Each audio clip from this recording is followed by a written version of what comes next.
The biggest scandal for me, Christine, the first doubt I had about the SSPX was 1988 when Archbishop Lefebvre signed the accord with Cardinal Ratzinger and Pope John Paul II, and then a day later he reneged on it.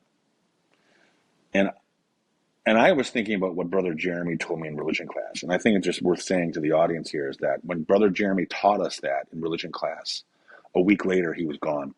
Nobody knew where he went, but he was just removed. Just for saying that in religion class when we were at the SSPX school in St. Mary's. And it really bothered me that that happened to him. And then when Archbishop Lefebvre reneged on that, and my father was like, "What am I?" I was like, "Dad, how can they justify that? Rome was going to give him the bishop." And he was like, "Well, they didn't trust Rome." I'm like, "It was one day." It's like, well, why not wait like 6 months to see if they're dragging their heels? I'm like, I didn't understand that. He's like, well, they couldn't trust Rome. I'm like, what about trusting what Jesus said? Well, what about trusting in the Holy Spirit? Do you think that God's going to abandon us? I just don't.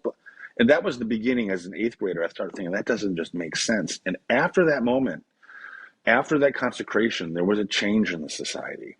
There was a bitter zeal that really took hold, and they, you think of a priest. Their Sunday sermons were, revolving around the gospel. It seemed like so many times the gospels were revolving around a justification of their position and how bad Rome was, how Catholic we are, and how un-Catholic Rome is, and how And I was like, this doesn't, and it just kind of fed itself. It was like a monster that kind of grew, for a long time.